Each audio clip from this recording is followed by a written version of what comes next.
Salut, il y a quelques jours, je suis tombé sur cette vidéo YouTube avec plus de 22 millions de vues qui nous propose de réaliser une recette simple, une omelette, mais avec une particularité. Cette dernière est censée être soufflée, aérée et extra moelleuse. Le succès est mérité, mais est-ce que c'est simple à faire et surtout, est-ce que c'est vraiment bon? Eh bien, c'est ce que je vous propose que l'on vérifie ensemble dans ce crash test. C'est parti! Donc pour commencer, il nous faut bien évidemment l'ingrédient principal, en l'occurrence des œufs. Il va nous en falloir 3. Je vais prendre 2 récipients en verre et on va venir séparer le jaune du blanc.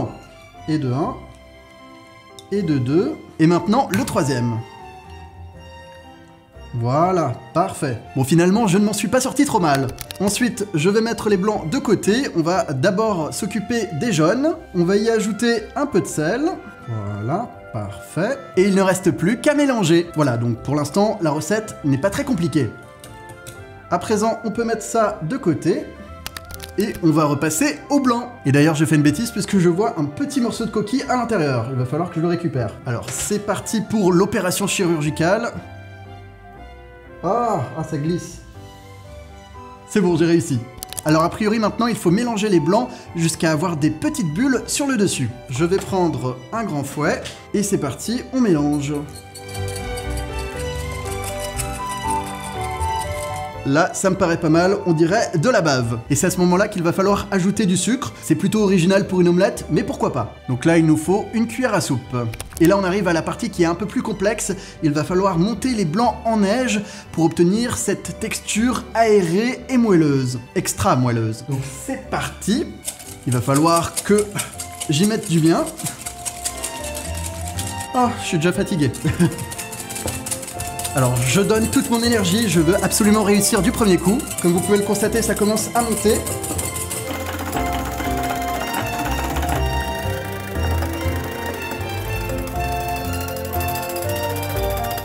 Oh! Ok, ça a un peu giclé, mais c'est pas grave. On va vérifier si c'est bon. Normalement, ça doit faire un pic lorsque je vais sortir mon fouet. C'est pas trop mal, ça tient bien.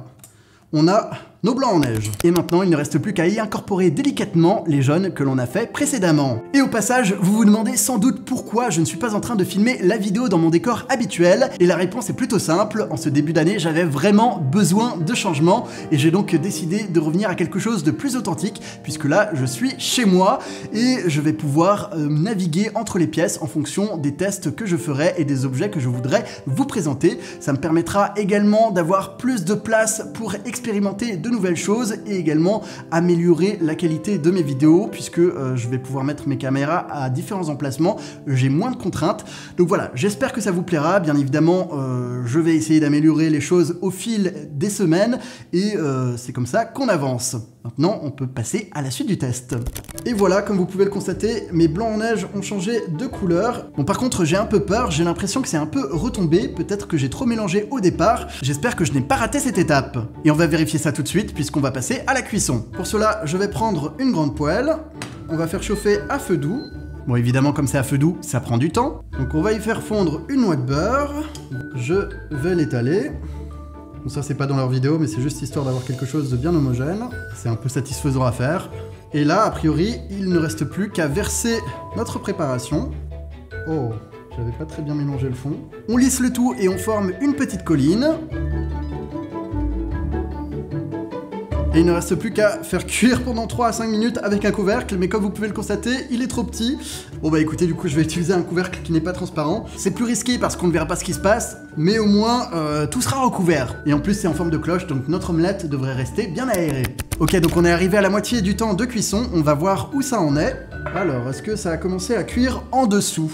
Ah non, c'est encore très liquide. Oh là là là là. Peut-être qu'il faut que je mette ça un peu plus fort. Bon bah pour l'instant, la réussite n'est pas au rendez-vous. On va attendre encore un peu, on verra bien. Décidément, je sens qu'on va vers une catastrophe. Ok, c'est bon, comme vous pouvez le constater, ça se décolle parfaitement à présent. Et maintenant, il va falloir la plier en deux pour obtenir 2 fois plus d'épaisseur. Alors, est-ce que je vais réussir sans la casser? C'est la question. Waouh. Ok, bah ça me paraît pas mal tout ça. Je vais essayer de la fermer un peu plus, mais comme vous pouvez le constater, on a quelque chose de bien fluffy. Ah, c'est incroyable. Alors là, apparemment, il faut fermer les bords, donc c'est ce que je fais. Pour que ce soit bien soudé. Et ça va cuire au centre. Franchement, là, je pense qu'on est plutôt bon. Ça m'a l'air vraiment pas mal. Et il ne reste plus qu'à la servir. Et voilà, j'ai mon omelette. On va pas se mentir, elle a un peu dégonflé. Voilà, je m'attendais à quelque chose de plus épais, mais bon, peut-être que c'est très aéré à l'intérieur, que la texture est complètement différente d'une omelette normale. C'est ce qu'on va vérifier ensemble. Oh. Ah si, on sent que il y a de l'air à l'intérieur. Je ne sais pas comment vous l'expliquer. On dirait une sorte de pancake en fait. C'est assez bizarre, c'est assez original. Maintenant, il ne reste plus qu'à goûter.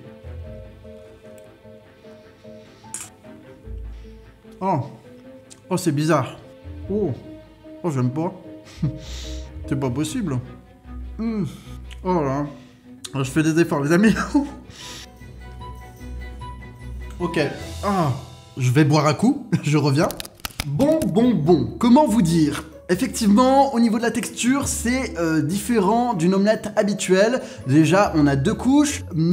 Ça a l'air un peu plus aéré en bouche, mais effectivement, visuellement, ça l'est pas du tout. Ça s'est complètement raplati. Donc sur ce point-là, je m'attendais à quelque chose de plus impressionnant, mais le pire reste le goût, puisque j'avais oublié un élément. On a mis pas mal de sucre tout à l'heure pour faire monter les blancs en neige, et en fait, du coup, on se retrouve avec quasiment un dessert, et ce n'est pas du tout ce que j'attendais d'une omelette. Et pour être honnête avec vous, je trouve ça quasiment immangeable. Donc peut-être qu'il y a un moyen de faire la même chose sans mettre de sucre, et on aura quelque chose d'intéressant. Mais même sans ça, je dirais que la recette n'a pas beaucoup d'intérêt. C'est vrai que pendant la cuisson, il y a un côté intéressant et visuel, donc c'est bien pour faire des vues. Mais en termes gustatifs, honnêtement, ça n'apporte pas grand-chose comparé à une omelette classique, si ce n'est qu'évidemment, le temps de préparation est beaucoup plus important. Donc vous l'aurez compris, pour moi, ce ne sera pas un crash test validé. En tout cas, voilà, c'est tout pour aujourd'hui. N'hésitez pas à me dire dans les commentaires ce que vous pensez de la recette. Et quant à moi, je vous dis à très bientôt pour de nouvelles aventures. Au revoir.